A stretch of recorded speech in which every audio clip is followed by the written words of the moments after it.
Hello दोस्तों, NCERT M point में आपका स्वागत है। और आज हम बात करेंगे क्लास 12th फिजिक्स के मोस्ट इंपॉर्टेंट एमसीक्यू के बारे में। और एक एक चैप्टर से रिलेटेड जितने भी मल्टीपल चॉइस क्वेश्चन हैं, बहुविकल्पीय प्रश्न हैं, उनके बारे में बात करेंगे क्योंकि वो आपके एग्जाम में अच्छा वेटेज रखते हैं। ठीक है, तो आइए सबसे पहले हम चैप्टर जो स्टार्ट करेंगे वो उससे रिलेटेड जो चैप्टर आपका है कूलॉम का नियम यानी कूलम्स लॉ, उससे रिलेटेड जितने भी आपके टॉपिक पर मोस्ट इंपोर्टेंट एमसीक्यू हो सकते हैं वो देखते हैं। सबसे फर्स्ट जो एमसीक्यू है, धन आवेशित वस्तु में जो वस्तु धनावेशित होती है उसमें क्या होता है, उसमें हमेशा इलेक्ट्रॉन की कमी होती है। राइट, धनावेशित वस्तु में इलेक्ट्रॉन की कमी होती है और ऋणावेशित वस्तु में इलेक्ट्रॉन की अधिकता होती है। तो ऑप्शन आपका थर्ड सही हो जाएगा। सेकंड क्वेश्चन है, दो समरूप धातु के गोलों को क्रमशः प्लस क्यू तथा माइनस क्यू आवेश दिया गया है। दो समान आकार के दो गोले हैं और एक को प्लस क्यू आवेश दे दिया गया और एक को माइनस क्यू आवेश दे दिया गया। प्लस क्यू आवेश देने पर इसमें इलेक्ट्रॉन की कमी हो जाएगी और माइनस क्यू आवेश देने पर इसमें इलेक्ट्रॉन की अधिकता हो जाएगी। प्लस क्यू आवेश दिया तो इलेक्ट्रॉन की कमी हुई, इलेक्ट्रॉन की कमी यानी द्रव्यमान में कमी आ गई। और माइनस क्यू आवेश देने पर उस गोले पर क्या हो गया, इलेक्ट्रॉनों की अधिकता हो गई, तो द्रव्यमान ज़्यादा हो गया। तो ऑप्शन कौन सा सही हो सकता है आपका, दोनों गोलों के द्रव्यमान बराबर होंगे, तो ये तो ऑप्शन गलत है। धनावेशित गोले का द्रव्यमान ऋणावेशित गोले के द्रव्यमान से कम होगा, ऑप्शन सेकंड बिल्कुल सही है। धनावेशित गोले का द्रव्यमान क्या होगा, ऋणावेशित गोले के द्रव्यमान से कम होगा। क्वेश्चन 3, 8 कूलम या कूलाम ऋण आवेश में उपस्थित इलेक्ट्रॉनों की संख्या। आपको पता है आवेश का क्वांटीकरण क्या होता है, Q बराबर Ne, तो N इक्वल क्या आ जाएगा, Q बाई E। तो आपके पास 8 कूलाम ऋणावेश दिया गया तो Q की जगह क्या रखेंगे, अब 8 रखोगे। अपोन में कितना है, E आपको पता है 1.6 क्रॉस 10 की पावर माइनस की 19। और जब आप इसको सोल्व करोगे तो आपका जो आंसर आएगा वो आंसर आएगा आपका 5 क्रॉस 10 की पावर 19। ठीक है, आगे बात करते हैं हम। निर्वात की विद्युतशीलता जो है एप्सिलॉन 0 का एसआई मात्रक क्या होता है। निर्वात की विद्युतशीलता का जो एप्सिलॉन 0 का, पहले तो 8.85 क्रॉस 10 की पावर माइनस के 12 इसकी यूनिट पूछी है, तो इसकी यूनिट हमेशा क्या होती है, coulomb square per newton into metre square, coulomb square per newton into metre square. तो पहला ऑप्शन आपका सही हो जाएगा। ऑप्शन में बोला गया है किसी विद्युत रोधी माध्यम का प्राविद्युतांक K हो सकता है। तो हमेशा याद रखना, कोई विद्युत रोधी पदार्थ है, विद्युत रोधी पदार्थ कौन होते हैं, जो कुचालक अचालक होते हैं। माध्यम का प्राविद्युतांक नियतांक क्या होता है, यानी धातु के लिए माध्यम का प्राविद्युतांक कितना होता है, अनंत होता है। और किसी विद्युत रोधी माध्यम के, किसी विद्युत रोधी जो पदार्थ है उसके माध्यम के लिए प्राविद्युतांक नियतांक का मान हमेशा K की वैल्यू 1 से बड़ी होती है, यानी K का मान 1 से ज़्यादा होता है। तो शून्य तो कभी नहीं होगा और 0.7 भी कभी नहीं होगा, ऋणात्मक तो कभी नहीं हो सकता, तो कितना होगा, 6 होगा। ठीक है, आगे चलते हैं नेक्स्ट क्वेश्चन पर। वायु में रखे दो धनावेशों के मध्य प्राविद्युत पदार्थ रख देने पर इनके बीच प्रतिकर्षण बल का मान क्या होगा। आप देखो, वायु में पहले सपोज हमारे पास एक आवेश ये है, एक आवेश यानी प्लस Q और प्लस Q, दो आवेश हैं वायु में रखे हुए हैं, Q1 और Q2। अब ये वायु में रखे हुए, तो वायु में जब दो आवेश रखे हुए तो कूलम्स का जो लॉ है यानी कूलॉम का जो नियम है वो क्या होता है, K into Q1 cross Q2 by R square होता है ना। और उसके बाद यदि हम इनको वायु की जगह हम इसको माध्यम में ले आएंगे तो Fm हो जाएगा, Fm यानी माध्यम में लगने वाला बल। तो माध्यम में लगने वाला बल क्या होगा, माध्यम में लगने वाले बल में भी आवेश यही होंगे, है ना, यही होंगे, लेकिन ये K जो है ये चेंज हो जाएगा, K की वैल्यू क्या हो जाती है, चेंज हो जाती है। तो यहाँ से आपको ध्यान रखना है कि जब वायु के अलावा हम दो आवेशों के बीच में कोई प्राविद्युत पदार्थ रखते हैं तो वहाँ से आपका जो फॉर्मूला बनता है वो बनता है Fm equal F0 by K। F0 कौन है, F0 वायु में रखे दो धनावेशों के बीच में लगने वाला बल है, और Fm कौन है, दो धनावेशों के बीच में कोई माध्यम रख दिया तो उन दो आवेशों के बीच में लगने वाला बल है। तो Fm इक्वल क्या होता है, F0 बाई K। तो हमने क्या किया, वायु के अलावा प्राविद्युत पदार्थ रखा, तो जैसे प्राविद्युत पदार्थ बढ़ेगा तो माध्यम में लगने वाला, दो आवेशों के बीच लगने वाला बल क्या हो जाएगा, घटेगा। तो आपका ऑप्शन कितना हो गया, सेकंड हो जाएगा, है ना। तो क्या हो जाएगा, ये घट जाएगा। ठीक है, तो वो याद रखना है, Fm equal F0 by K। आगे क्वेश्चन पर बात करते हैं। क्वेश्चन में बोला गया है कि एक निश्चित दूरी r पर स्थित एक निश्चित दूरी r पर स्थित दो समरूप धातु के गोलों पर आवेश +4q तथा -2q है। तो एक गोला ये है, एक गोला ये है ना, और इस पर +4q आवेश है और इस पर -2q आवेश है, ठीक है। और ये एक दूसरे से r दूरी पर स्थित है, ठीक है, r दूरी पर स्थित है, और उन गोलों के बीच में लगने वाला आकर्षण बल F है। आकर्षण बल कितना है? F है। तो जब F होगा तो F का परिमाण में क्या ले सकता हूँ? F का परिमाण में ले सकता हूँ K, ठीक है, K 4q क्रॉस 2q। मैंने माइनस नहीं लिया, यहाँ पर मैं मैग्नीट्यूड में ले रहा हूँ F को, और R स्क्वायर। तो यहाँ से कितना आ जाएगा? F इक्वल 4 2 8, 8 को बाहर ले लेंगे, K ये आ जाएगा Q cross Q by R square, ठीक है, ये R स्क्वायर आ गया। तो आपको ध्यान रखना है F equal 8K Q cross Q R square, ठीक है। इसके बाद क्या बोला गया? इसके बाद बोला गया है कि गोलों के बीच आकर्षण बल F है। ये हो गया हमारे पास। यदि दोनों गोलों को स्पर्श कराकर, अब दोनों गोलों को उन्हीं को हमने क्या किया? स्पर्श करा दिया। तो यहाँ से कुल आवेश क्या हो जाएगा? स्पर्श यानी टच करा दिया, तो कुल आवेश कितना हो जाएगा? क्यों कुल आवेश हो जाएगा आपका, इन दोनों को जोड़ देंगे, 4q माइनस 2q कितना आ जाएगा? 2q, है ना। ये 4q माइनस 2q, क्योंकि जो आपका आवेश है वो एक अदिश राशि है, चार्ज एक अदिश राशि है ना, तो जुड़ जाएंगे, तो 4 माइनस 2 की 2q आ जाएगा। अब यदि दोनों गोलों को स्पर्श कराकर पुनः उसी दूरी पर रख दिया जाए, स्पर्श कराया और फिर उन दोनों को उसी दूरी पर रख दिया हमने, यानी r दूरी पर रख दिया। अब पूछा जाएगा कि इसमें कितना बल लगेगा। तो याद रखना, जब भी दो गोलों को टच कराकर आपस में स्पर्श करा देते हैं तो कुल आवेश तो 2q हो जाता है, लेकिन जब उनको अलग करा देते हैं तो आवेश क्या हो जाता है? वही आवेश आधा हो जाता है, यानी 2 से उसको डिवाइड कर देंगे, तो 2 से 2 कैंसिल, तो इस पर भी क्यों आवेश आ गया, इस पर भी क्यों आवेश आ गया। अब पूछा है कि इन दोनों आवेशों पर जो बल लगेगा, तो बल कितना लगेगा? आपको पता है कूलाम का नियम क्या होता है? K Q1 Q2, तो Q1 Q है और Q2 Q है, तो Q cross Q by R square, है ना, ये आ गया आपके पास। तो यहाँ से बल इसको मान लिया मैंने F1, ये नया बल बन गया। अच्छा मुझे बताओ इसकी वैल्यू कितनी थी? वहाँ पर याद करो इसकी वैल्यू कितनी थी? साथ में क्या था? F equal 8K Q cross Q by R square, F equal 8K, ये था ना कुछ ऐसे, यहाँ पर Q1 Q2 by R square था। इस 8 को इसके नीचे लेकर आओ तो F बाई 8 इक्वल, ये कौन बच गया? K Q1 Q2 R square कौन बच गया? ये बच गया आपका कौन? ये बच गया आपका F। ये F ही तो है आपका भाई। F बाई 8 करोगे आप स्टार्टिंग वाली इक्वेशन को, तो ये F बाई 8 की जगह आ जाएगा आपके पास, ठीक है, F बाई 8 के प्लेस पर आ जाएगा। तो मेनली हमारे पास क्या बना?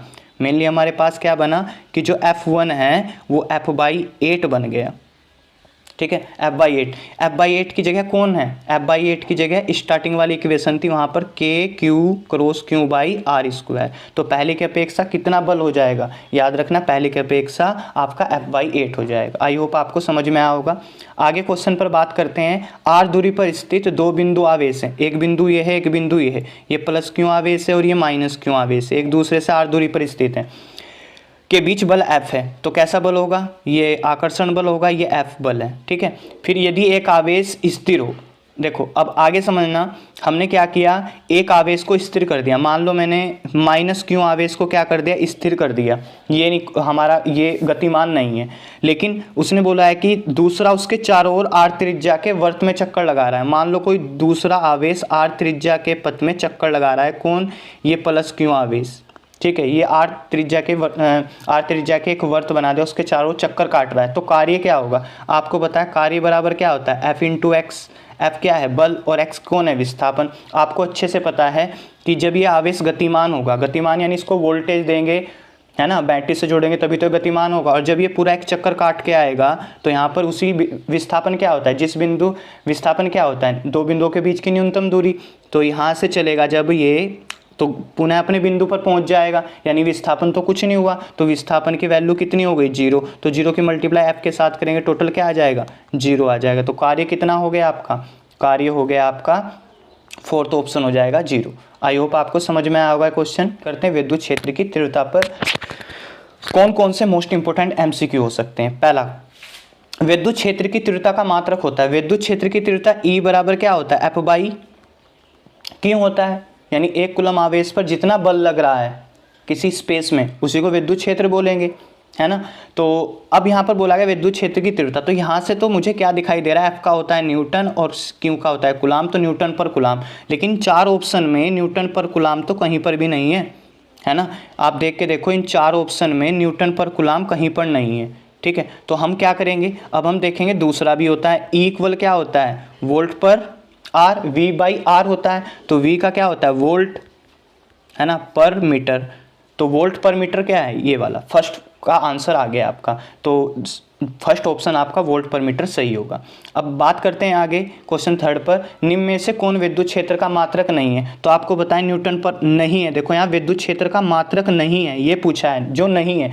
न्यूटन पर कूलाम तो होता है ना, वोल्ट पर मीटर भी होता है, और फोर्थ भी होता है joule coulomb inverse metre inverse भी होता है। कैसे कि हमें पता है कि E इक्वल कौन होता है, V बाई आर, और याद करो आप V इक्वल कौन होता है, V इक्वल होता है W बाई Q, और साथ में R से मल्टीप्लाई हो जाएगी। W का मात्रक क्या होता है, जूल, Q जब ऊपर जाएगा तो कूलम का इन्वर्स, और R जब ऊपर जाएगा मीटर का इन्वर्स। तो सर ये भी होता है। तो विद्युत क्षेत्र के 3 मात्रक होते हैं, newton per coulomb, volt per metre और joule per coulomb per metre inverse. लेकिन विद्युत क्षेत्र का इन 4 ऑप्शन में से कौन सा मात्रक नहीं है, तो बचा हुआ जूल पर कूलम यानी जूल कूलम इन्वर्स, ये सही ऑप्शन हो जाएगा। आगे बात कर लेते हैं क्वेश्चन पर बात करते हैं नेक्स्ट आगे।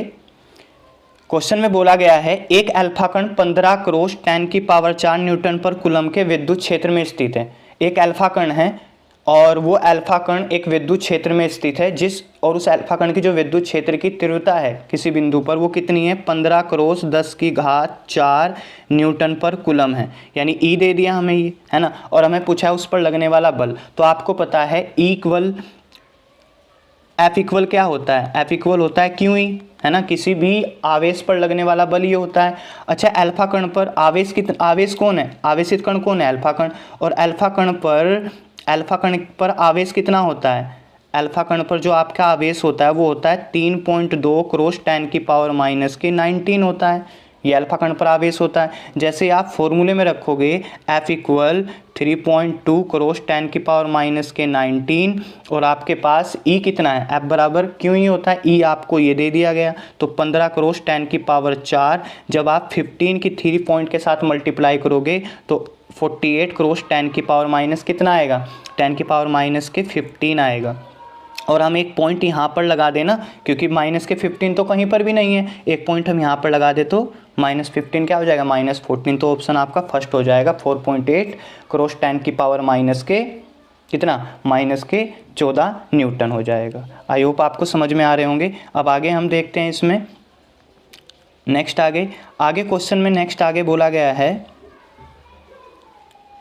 कि विद्युत द्विध्रुव आघूर्ण एक वेक्टर होता है, ठीक है। विद्युत द्विध्रुव आघूर्ण P बराबर क्या होता है, Q क्रॉस 2L वेक्टर, यही तो होता है ना। विद्युत द्विध्रुव आघूर्ण एक वेक्टर होता है और जिसकी दिशा हमेशा क्या होती है, हमें पता है -Q और +Q। विद्युत द्विध्रुव आघूर्ण की दिशा क्या होती है, ऋणावेश से धनावेश की ओर। कहाँ से कहाँ होती है, ऋणावेश से धनावेश की ओर होती है, ठीक है। आगे हम बात करेंगे विद्युत क्षेत्र E में P आघूर्ण वाले, यानी विद्युत क्षेत्र E है हमारे पास, ये कोई विद्युत क्षेत्र E है ना, एक समान विद्युत क्षेत्र E है, और इसमें कोई विद्युत द्विध्रुव रख देते हैं हम। याद आया आपको, विद्युत द्विध्रुव रखेंगे और ये विद्युत द्विध्रुव क्या करेगा, इसको ऐसे रोटेट करेगा ना, याद आया कुछ, ये इसको ऐसे रोटेट करेगा तो इस पर बलाघूर्ण लगेगा। और बलाघूर्ण कितना होता है, टो वेक्टर बराबर P क्रॉस E वेक्टर, यही तो सदिश रूप होता है बलाघूर्ण का। और जब इसको अदिश रूप में लिखते हैं तो PE साइन थीटा होता है ना। तो ये आपका ऑप्शन कितना हो जाएगा, यहाँ से ऑप्शन हो जाएगा कि विद्युत क्षेत्र E में P आघूर्ण वाले द्विध्रुव पर लगने वाला बलाघूर्ण कितना होता है, टो बराबर P क्रॉस E वेक्टर, याद रखना PE होता है, कई बार एग्जाम में पूछा गया है।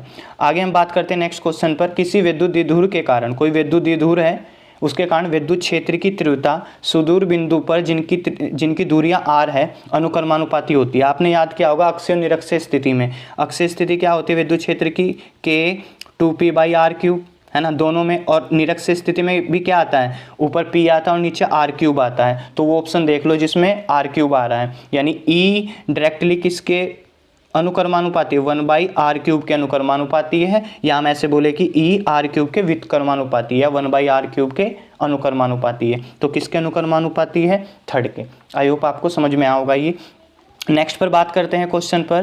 क्वेश्चन में बोला गया है एक बिंदु आवेश है, एक बिंदु आवेश पर, बहुत ध्यान से समझना, एक बिंदु आवेश पर विद्युत द्विध्रुव के कारण लगने वाला बल निर्भर करता है। एक बिंदु आवेश पर विद्युत द्विध्रुव के कारण लगने वाला बल निर्भर करता है। तो आपको पता है बल पूछा है, यहाँ पर विद्युत क्षेत्र नहीं पूछा।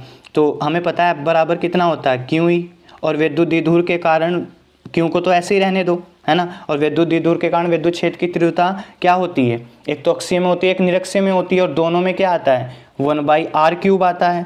याद आया, नीचे r³ आता है दोनों में। तो F किसके डायरेक्टली अनुक्रमानुपाती है, 1/r³ के अनुक्रमानुपाती है, और व्युत्क्रमानुपाती क्या है F r³ के। तो ऑप्शन कौन सा हो जाएगा आपका, थर्ड हो जाएगा। तो आई होप आपको ये क्वेश्चन समझ में आएंगे। और इसके बाद जो हम बात करेंगे और क्वेश्चन जो इम्पोर्टेंट है, ये वाले क्वेश्चन, इनके बारे में हम बात करेंगे। तो बहुत अच्छे अच्छे क्वेश्चन है, ठीक है। तो यदि ये वीडियो आपको अच्छी लगी हो तो प्लीज़ वीडियो को लाइक कीजिए, अपने दोस्तों के पास शेयर कीजिए, और अब तक आपने हमारे चैनल को सब्सक्राइब नहीं किया है तो प्लीज़ चैनल को जरूर सब्सक्राइब कर लीजिए, क्योंकि मैं आपको जितने भी फिजिक्स से मोस्ट इंपॉर्टेंट क्वेश्चन बन सकते हैं, जैसे आपको मैं बता दूं एसर्शन रीजन वाले क्वेश्चन हो गए। एसर्शन रीजन वाले क्वेश्चन कौन होते हैं, अभिकथन और कारण वाले, ठीक है। और उसके बाद आपके पैसेज आता है, एक पैराग्राफ आता है,